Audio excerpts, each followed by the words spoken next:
Alright guys, welcome back to the channel, it's Matty here, and welcome back to Meta Monday, the weekly series where we analyze the Pokemon TCG Pocket metagame and keep you up to date with everything that's going on in the competitive world of Pokemon TCG Pocket. Today we're going to be taking a look at the Ursa Days Pocket Weekly number 17, the most recent, largest online Pokemon TCG Pocket tournament with about 1,500 players competing. A lot to talk about this week, it's going to be really interesting, and I just cannot wait to get into it. But before we do that, I'm just going to ask you guys to go ahead and press that subscribe button if you're not already subscribed. A lot of you guys watch my videos that are definitely not subscribed to the channel, so if that is one of you, please consider hitting that subscribe button. It really does help out, and we're almost at 10,000 subscribers, so that would be super cool. But anyway, let's get right into it, guys. So this week is very much what I would call sort of the rubber band effect week, right? I mean, later in the formats, all of these formats for Pokemon Pocket, things really kind of settle into their own, and then it really becomes that that triangulated rock, paper, scissors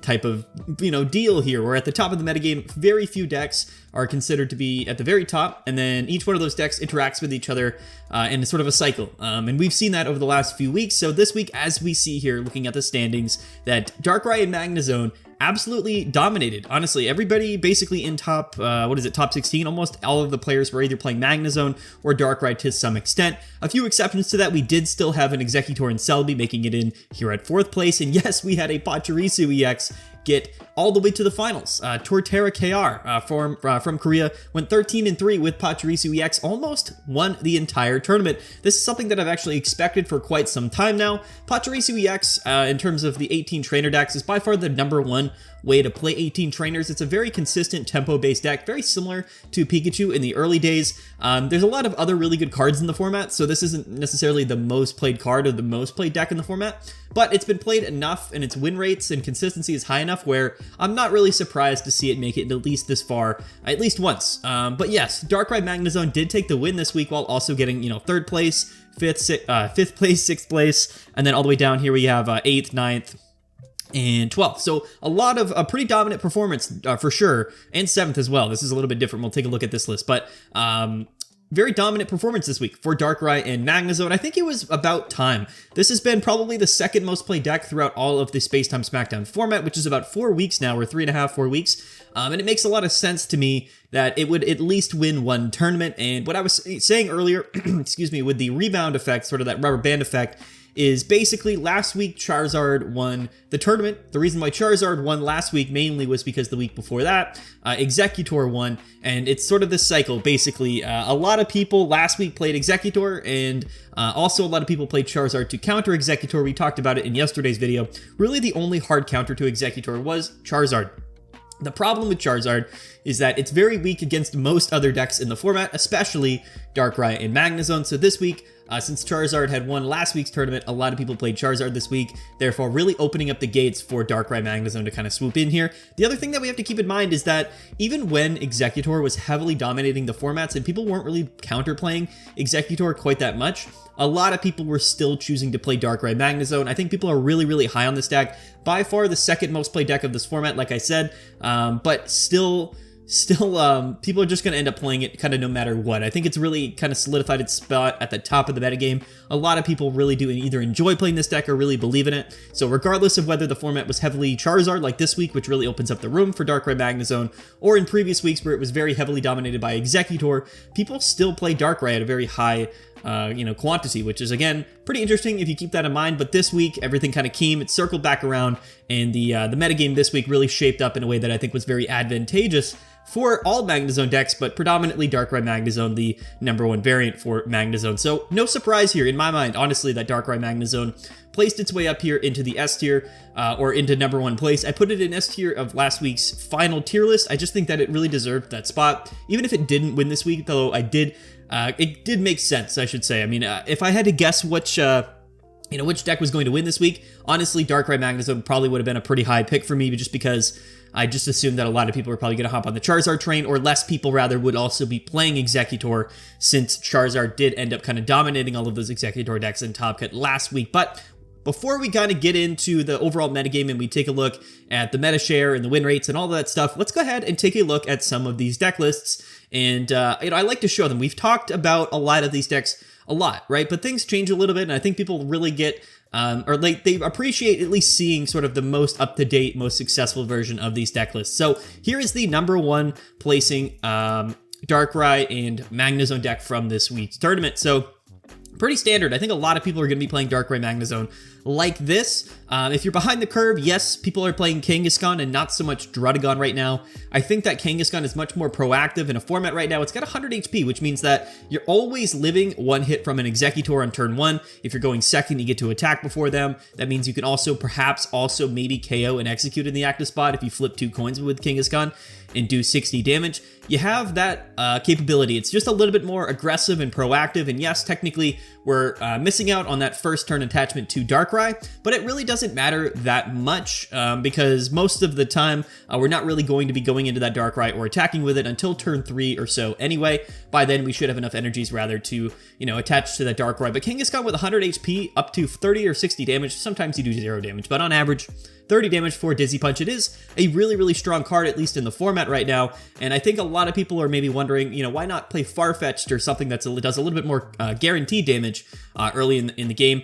But Kangaskhan really kind of is the better option here. Basically, what you have to think about the format right now is it's very aggressive, fast-paced. There's a lot of things like Skarmory in the format. There's a lot of things like Exeggutor that are doing early damage. Kangaskhan not only has more HP, which again would be a drawback because its retreat cost is 3, but here's the thing right now, with Cyrus very heavily in this format, it doesn't really make sense to play something in the active spot unless you're planning to just keep it in the active spot, or at least, not retreat it later on after it takes damage. So basically, Kangaskhan's a better option because you're much more likely to survive 2 turns with Kangaskhan than you would be for Farfetch'd. Yes, the damage isn't guaranteed, but you're just going to be staying in the active spot for as long as possible anyway to set up your Magnezones in your Darkrai. So I do think Kangaskhan definitely the smart decision here. 1 Cyrus, 1 Sabrina. We've seen this pretty standard across most decks in the format. 1 Giant Cape, 1 Rocky Helmet as well. So this is a very balanced deck list in a way that I really do like. 1 Leaf as well, which I don't mind in this deck. There are scenarios where, maybe we do need to retreat out of that Kangaskhan, or maybe we do need to retreat out with that Darkrai if it is stuck in the active spot. We would rather go into a Kangaskhan early in the game so that our Darkrai isn't taking early damage and therefore can get brought back to the active spot with Cyrus from your opponent later in the game. So 1 Leaf is pretty interesting. You could possibly cut something else in the deck to run 2 copies of Leaf, but for the most part, we're either starting with Magnemite or Kangaskhan. If we start with Kangaskhan, that's fine. If we start with Magnemite, we can just attach and retreat. So keep that in mind, but starting with Darkrai, not always the best choice for this deck, but very consistent, very proactive, and Magnezone, again, just one of the best attackers in the game right now. So is Darkrai, just a lot of early, consistent damage. It really is sort of a tempo deck, but it's a little bit more aggressive than other tempo decks, and also has pretty decent attack power mid to late game. Again, 110 damage with Magnezone, plus the 20 damage from Nightmare Aura. That's 130 in 1 turn. Pretty substantial, plus Rocky Helmet could also fix the math. Just a very good deck all around. I think a lot of people are really hopping on the Darkrai Magnezone train, especially this coming week.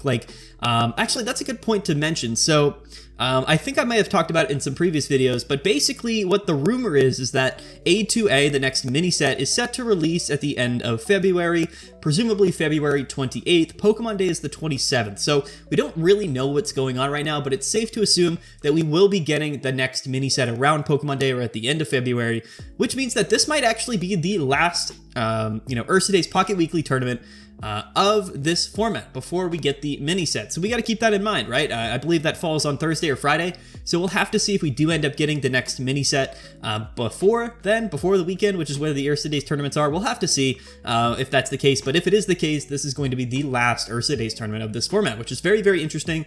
I think things have wrapped up in a very nice way if that is the case, where Gyarados won week 1, then Exeggutor won, then Charizard won, and now Darkrai won. So really all of the top contending decks did pretty much win at least one Ursa Days tournament of this format. Again, kind of fulfilling that cycle as things go on.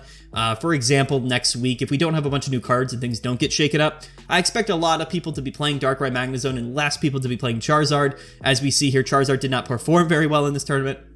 So less people will move off, or more people rather, will move off of Charizard and probably go back to Exeggutor, and we might very well see Exeggutor win again next week. We'll have to see. That's my assumption. But yeah, Darkrai Magnezone definitely very, very strong here. And here's the Pachirisu deck. Again, a lot of people feel strongly about this particular deck here. I think a lot of people don't like strategies like this. It's a pretty linear play style, there are a lot more decisions than you might think there are. Yes, we're only playing 2 Pachirisu, so in terms of the Pokemon and the strategy of how we're using our Pokemon, of course, it's going to be the same every game. We don't have any other option. We just play Pachirisu, we attach when we attack.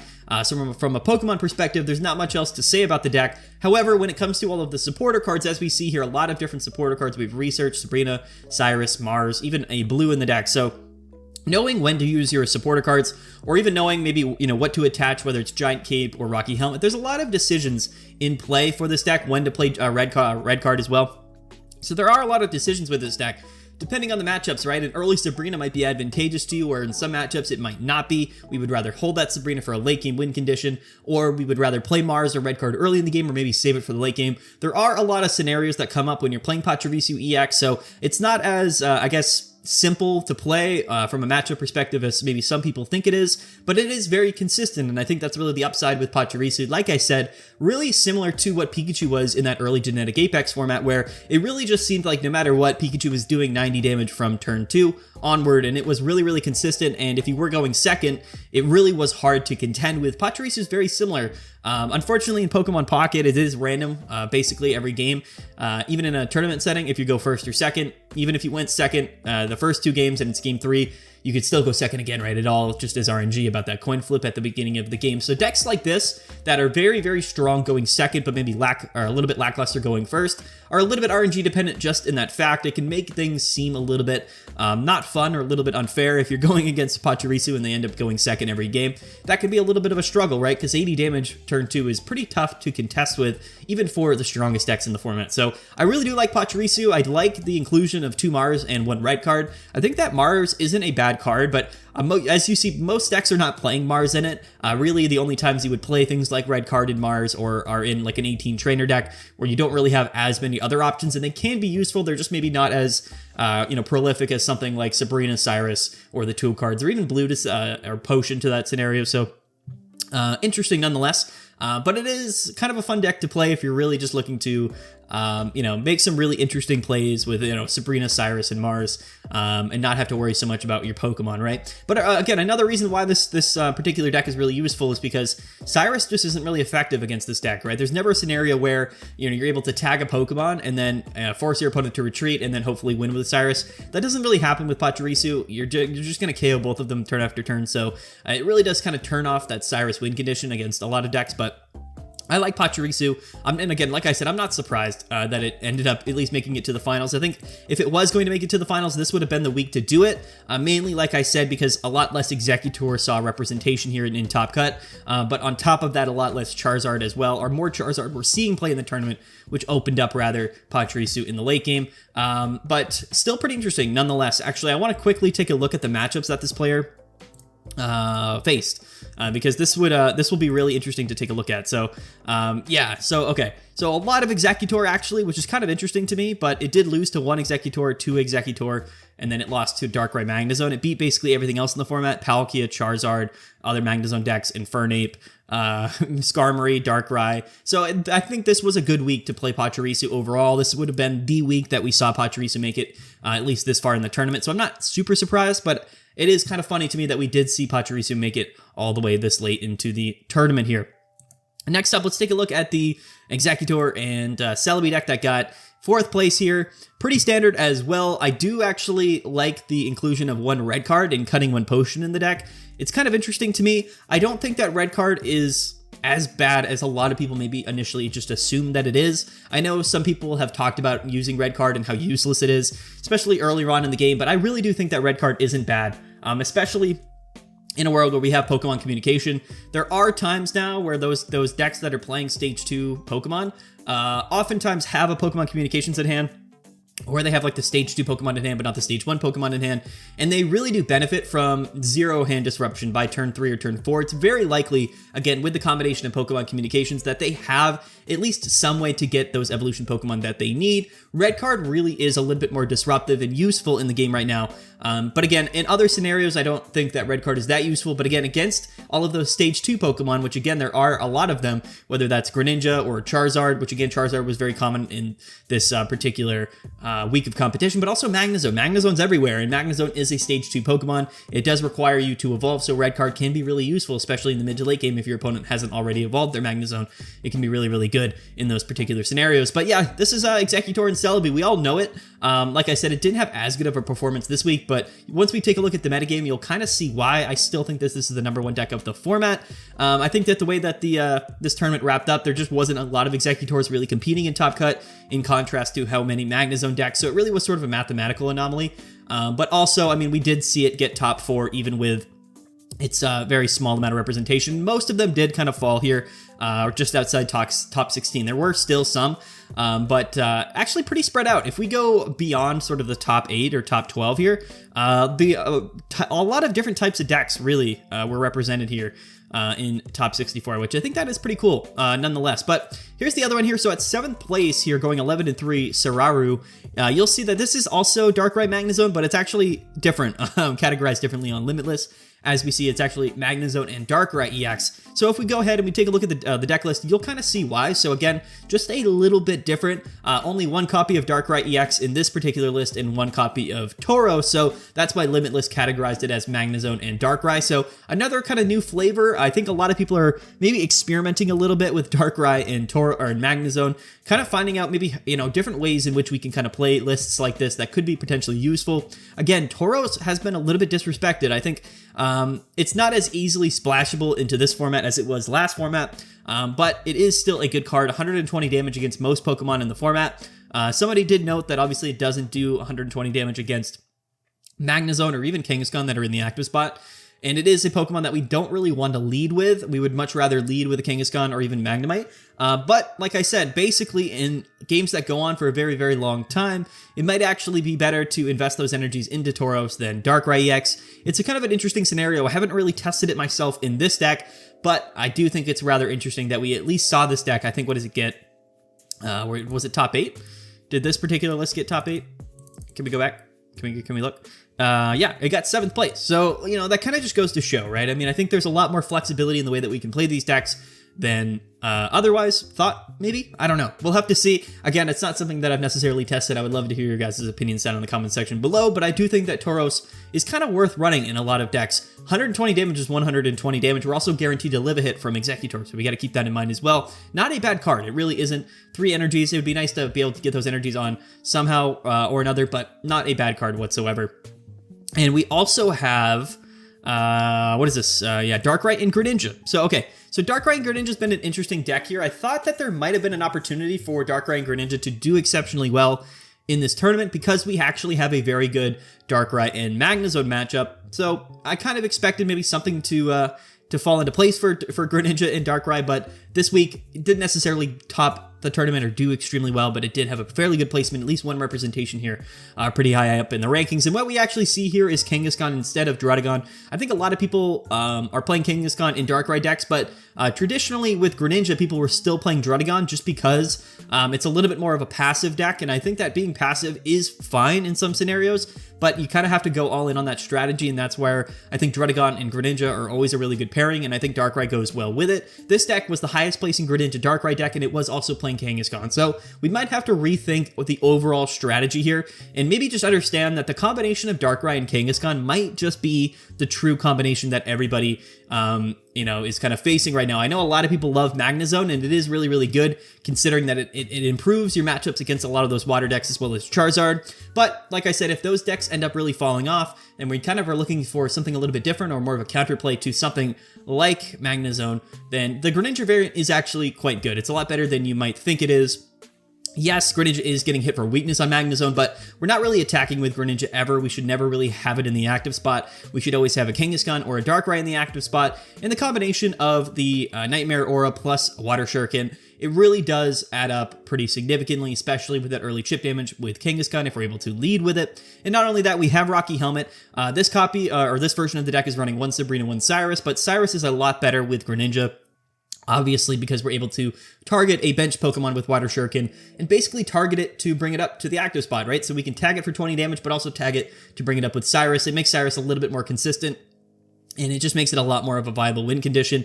So it's a very similar deck, right? It's a very similar structure to the Magnezone deck. Would you rather just have a little bit more flexibility in your damage output, or would you rather have just a really strong attacker that is very useful in a lot of matchups? It really just kind of depends, but overall, I like Darkrai and Greninja, and like I said, it has a favorable matchup against Magnezone, which again, I think is pretty interesting, if we're being honest with you, but, you know, it really kind of depends. I think a lot of people, from a popularity standpoint, aren't really committed to Greninja as much as they are Magnezone, as we've seen from the placements here, and we'll take a look at the metagame really quickly, but here is also Skarmory Magnezone.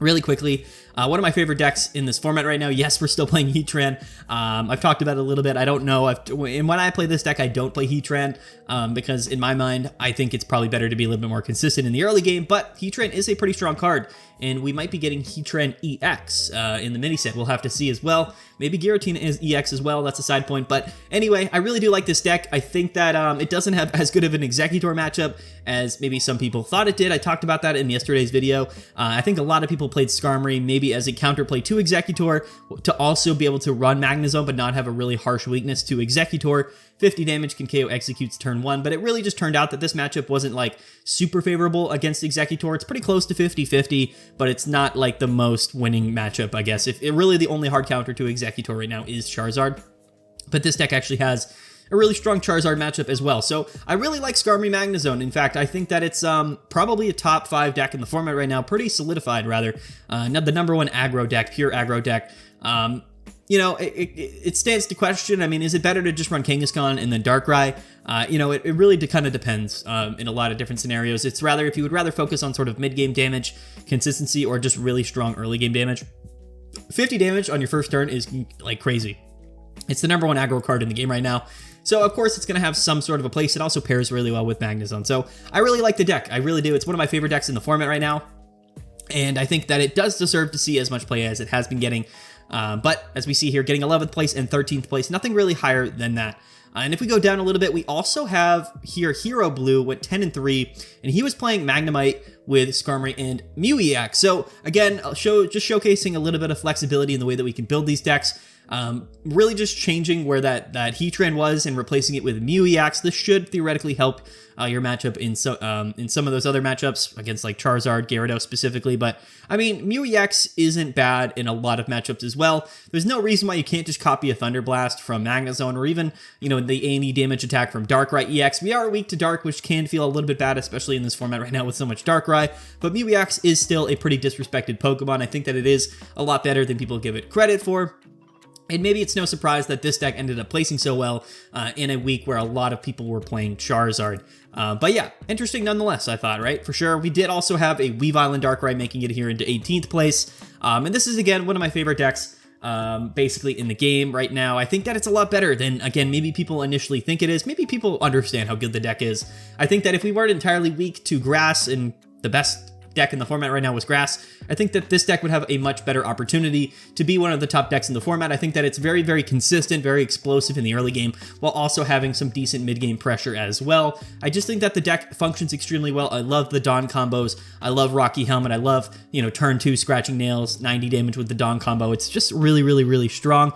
Like I said, unfortunately, we do get absolutely bodied by Exeggutor decks, and that just does not feel very good, no matter what, when you're playing the format right now. But if we go down a little bit, at 20th place, we did see some Yanmega representation.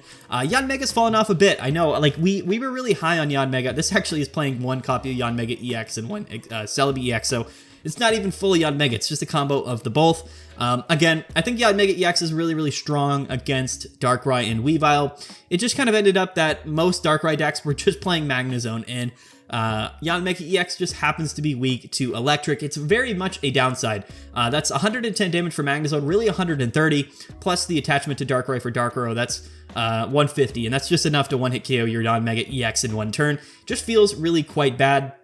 Unfortunately, Electric type is really the number 1 type in the game. I'm not sure why they felt the need to make so many Pokemon weak to Electric type, and then also give us Magnezone. It really does question, you know, what they were thinking, I suppose, when adding Magnezone to the deck. In fact, I mean, I know what they're thinking. I say it week after week. The water decks are inherently the strongest decks in the game.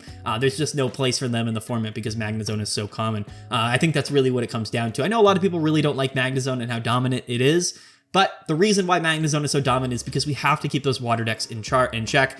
If we didn't have something to do that, Misty's, Manaphy, Vaporeon, Articuno, Gyarados, Palkia, they would be absolutely running the format. So I'm not really too upset about it. I think that Exeggutor is the counterplay to it. But unfortunately this week, like I said, not many people were playing Exeggutor comparatively to the previous weeks. And then more people, like I said, were also playing Charizard this week. We'll take a look at the metagame and we'll talk about it in just a little bit. But quickly, I'm going to take a look at 2 more decks. So at 21 place, we did see our 21st place, sorry, we did see a Wormadam and Skarmory deck. So listen, here we are. Here is our Wormadam placement of the format here. Wormadam is not a bad card. It's just an RNG card. And I know a lot of people don't love RNG, but if you wanted to play sort of a rogue archetype or a single prize archetype, this isn't necessarily a bad strategy. I just don't really think that, like Skarmory is just good in general, right? And Wormadam isn't bad in general, right? You should be able to theoretically attack with Skarmory at least twice. We even have a Farfetch'd in here to rather increase the odds of at least starting with the Pokemon. I don't know if I really love the Farfetch'd in the deck. I don't know necessarily if it's better than just not running Farfetch'd, but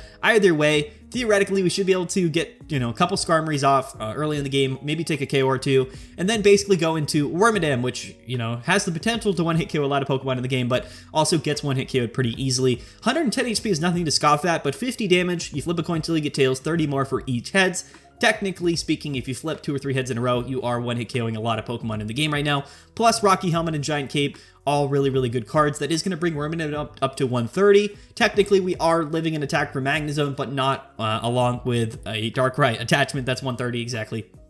So you're getting KO'd. And that's really the unfortunate side of Wormadam. I do think that Skarmory is going to have tremendous legs in this game. I think that in the mini set, or even if in the next expansion, we get a pure EX Steel-type Pokemon attacker, something similar to, like, how we have, like, Celebi EX in Exeggutor, where it really just sits on the back line and we just sort of attach to it, and then in the late game, it's an attacking option. Something like that would pair extremely well with Skarmory, which is just one of the best leadoffs in the game. Exeggutor has that backline attacker, where Skarmory just doesn't really. It does have Magnezone, but we don't have a really good, like, EX Steel type attacker. Since Skarmory only has 1 energy in its attack cost, and with Giant Cape, that's 100 HP. There is room for us to play like an EX Steel type Pokemon with like a strong attack for 3 or 4 energies, as long as it's like Steel energies, right? Because we have a lot of extra turns to attach. Wormadam is really kind of filling that void right now. Magnezone fills the other void in other Skarmory decks. But overall, I think that we're going to see a lot of Skarmory. I think it's going to be a massive staple in the format right now. If it's not Skarmory, it's going to be Dialga. Both are lead-off Pokemon. Just unfortunately, we don't have any sort of a late game, bench sitting, setup Steel type Pokemon for whatever the reason. They just haven't given it to us yet. Once we do get something like that, I think that Steel type's going to be very, very strong. And Skarmory as well is going to be really strong. But anyway, at 22nd place, we also had Articuno here. And yes, this is actually just going to be another 18 trainer Articuno deck. So, yeah, I don't know really what to think about this. I think it's interesting that it did make top cut and got 22nd place in the tournament. A little bit more of an RNG deck. Again, 18 trainer Articuno always has the possibility to pop off. I'm sure that this player got a ton of early Misties off, got a ton of early, Blizzards off, and probably carried him through a lot of the tournament here. But like I said, I mean, it's a little bit more RNG dependent. It's different from the Pachirisu 18 trainer deck, because this deck is very reliant on drawing Misty early on, especially in a format heavily dominated by Magnezones. You kind of really have to get that Misty off early, or else you're kind of a sitting duck. Definitely getting KO'd pretty easily, even with Giant Cape by those Magnezone Darkrai combinations. So, I mean, I don't know. I think it's more of a high roller deck in a sense here. I think it's pretty consistent, and I don't think it's a bad deck. I just think that we also really do struggle going first if we don't draw or flip heads on Misties early in the game. But here it is, Articuno 18 trainer. It's been around since the beginning of time, really, and it'll probably be around for much longer into the future. But yeah, that's kind of it. If we go down here, lastly, I think we'll just take a look here at this Lucario and Rampardos deck. Really our only fighting representation, I think, of this format. The only true fighting deck representation of this format. Yes, we do have the Fighting Magnezone deck, which in fact I thought would have been a perfect meta call for this tournament with how many people were playing both Charizard and Darkrai Magnezone. Fighting Magnezone is like the #1 deck to counter both of those two, even though we have basically an auto-lose matchup against Exeggutor. I thought this week would have been a really good chance for people to do well with Magnezone, the Fighting Magnezone deck, just not many people played it. This was the fighting representation of this week, and it's really been the fighting deck of this format. I know fighting hasn't really been a tier 1 deck or an S tier deck, but it has been a pretty solid deck, and this is really the number one, I suppose, the number one fighting deck of this format. It got 4th place earlier on in the format. I think it got top 8 a couple weeks ago. It really has kind of floated around as really a pretty decent deck. Not many people playing it, but it does consistently place in the top cut every now and then. And I just think the combination of Rampardos with Lucario in the late game is exceptionally strong. It's a little bit clunky. There's a lot of Pokemon, a lot more evolution Pokemon than other decks. Yes, we also have fossils. There's no guarantee to draw that fossil early in the game. So that's a big reason why this deck is maybe not the most consistent deck in the world. But, you know, Head Smash 130 plus Lucario, that's 150. Maybe a second Lucario or whatnot, or maybe some jabs from Hitmonchan. Really boosting the damage here. I think that as far as Lucario goes, which is a really good card, this is probably the best way to play it, at least in the format. Right now, you have some early game pressure with Hitmonchan. You can even attack with Lucario in the mid game, but if you get a little bit lucky and you draw into your fossils, yes, we can attack for Head Smash very early on. So I like the deck. Again, it's not super consistent. We are weak to grass from our Rampardos is weak to grass. So we got to keep that in mind as well. We're not going to be one-hit KOing Exeggutor, so it does feel kind of bad. We're going to get 2-hit KO'd fairly often by those Exeggutors, and that can feel bad, especially Celebi as well. Just able to really dominate us in that late game. But still a really strong deck, and I think if we're playing fighting, this is probably the way to go, if I'm being 100% honest with you. And if we go down a little bit, yeah, kind of much of the same here. There was some Starmie here, some Dialga just outside of top cut. And some more Rampardos as we go down as well. But yeah, so that was those are the top placing decks. Now, quickly to wrap up the video, what we're going to do is we're going to talk about the metagame tab here. And this is really where all of the data gets sort of accumulated and things really sort of make a lot of sense. When we first look at the standings and then now we take a look at the metagame tab, we really kind of are able to decipher why the standings and the results of this tournament were the way they were. So as we see, Exeggutor still the number one most played deck of this tournament, about 250 people playing it. 18% Metashare is pretty significant, and we still had a 52% win rate, which is actually fairly interesting when you look at the second most played deck this week was Charizard EX and Moltres. Now here's the thing with Celebi and Exeggutor. If we go ahead and we take a look at the matchups, we see that we had a 30% win rate against Charizard. We lost to Charizard, or Exeggutor lost to Charizard 96 times of this tournament, which is pretty significant, honestly. We still had a 55% win rate against Darkrai Magnezone, and actually pretty close to 50-50 against Skarmory and Magnezone. 88 and 89, basically exactly 50-50 here. And then we also lost a little bit to Gyarados, and we lost a little bit to Palkia. That's a small sample size. But basically, since so many people were playing Charizard this week, I think it really made things a lot more difficult for Exeggutor, at least to make it into top cut. And if we filter here by top cut, we see that it actually wasn't the most represented deck in top cut. Only 15 out of 64 players were playing Exeggutor and Celebi, and then we only had one Exeggutor and Yanmega EX make it into top cut. So yeah, just not enough representation, and we did go 12 and 15, but I think really kind of got weeded out in top cut. Even though most of the decks in top cut are things that we aren't necessarily weak to, I think that it's just sort of a math game at that point, and I think that the Darkrai Magnezone decks, which don't have, like I said, a great matchup against Exeggutor, but have a good enough matchup against Exeggutor that they kind of just outnumbered them, paired with Magnezone, Skarmory, and Pachirisu's Charizard. Just enough decks were not Exeggutor for them to just eventually do well. Like I said, we did see Exeggutor get top 4. It could have easily ended up winning the tournament. I think it probably just got maybe a little bit lucky in top 4. And like I said, Exeggutor could easily lose to Darkrai Magnezone, even though it's not necessarily a terrible matchup for it, or a great matchup for it. So that kind of makes a little bit more sense. This was the representation for top cut. Like I said, 19 Darkrai Magnezone, 15 Exeggutor, 9 Skarmory in Magnezone, 4 Darkrai and Greninja, 2 Pachirisu, 2 Articuno, 2 Charizard, 2 more Magnezone and Mew EX, which I believe was also just running Darkrai. It was just had a Mew EX thrown in there to help maybe counter those Charizard decks. A couple Gyarados, another Skarmory here, and then some Rampardos decks, Palkia, and then some more Weavile and Darkrai. So a lot of Darkrai Magnezone, a lot of Magnezone in general making it into top cut here. Not a big surprise that it ended up winning this week. Like I said, I think that the format really opened up in a way that was a little bit more conducive to these Darkrai/Magnezone decks doing well this week. Therefore, winning. The win rates here, pretty much what we would expect, about a 55% win rate. That's about the average for this deck across the entire metagame. For whatever the reason, again, I think that Charizard won last week and ended up beating Exeggutor. So I think it really just comes down to what people really decided to do for this tournament, right? I think most people understand Exeggutor was the number one deck. It had dominated the last 2 or 3 weeks, So it really came down to like, okay, are we all just going to play Exeggutor and then get just farmed by the Charizard players?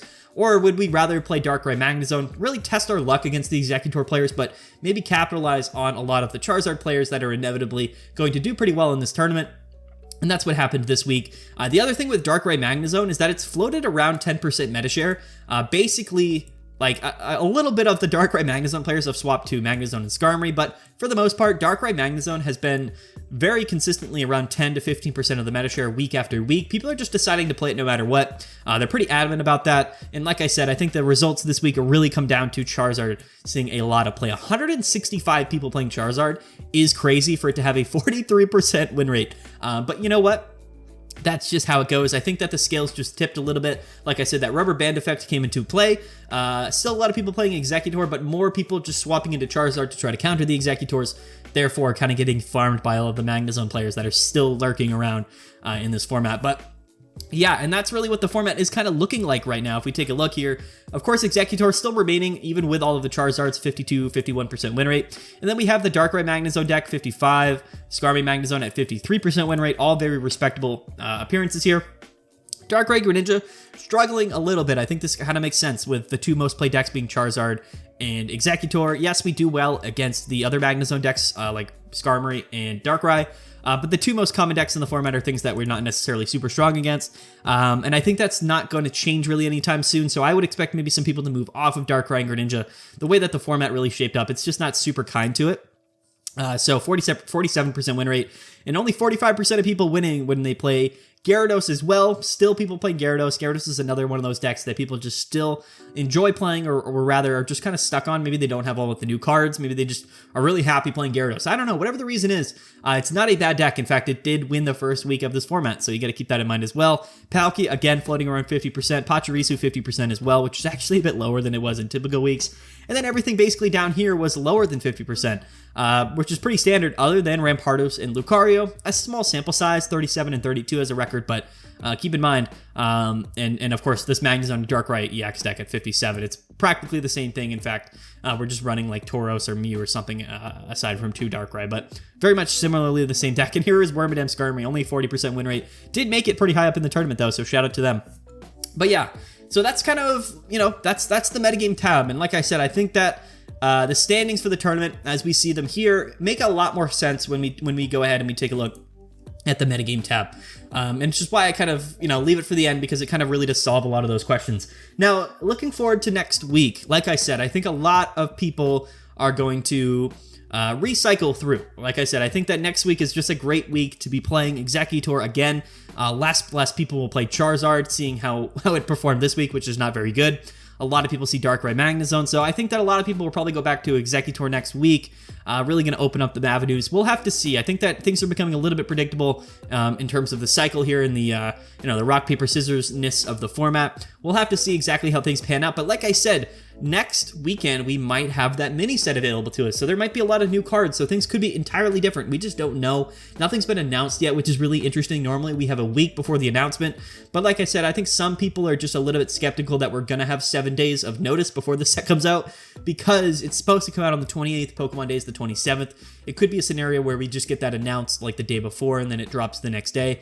It'd be a little bit disappointing, at least for me from a content creator perspective, to not have as much of a heads up, but could be kind of hype to just log in on Friday and see that all the new cards are here.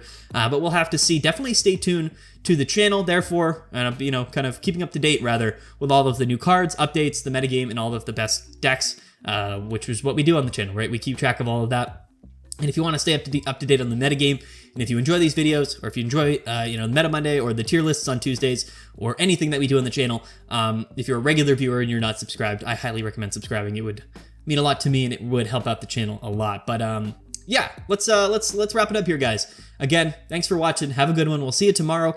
Tier list Tuesday tomorrow. We're not going to be doing a meta tier list because things are kind of all figured out, at least in the metagame right now. We're probably going to do something different. We'll have to see. Not necessarily a meta tier list, but stay tuned. Should be a good one tomorrow. But anyway, guys, peace out. Have a good one. We'll see you guys later. And yeah, bye.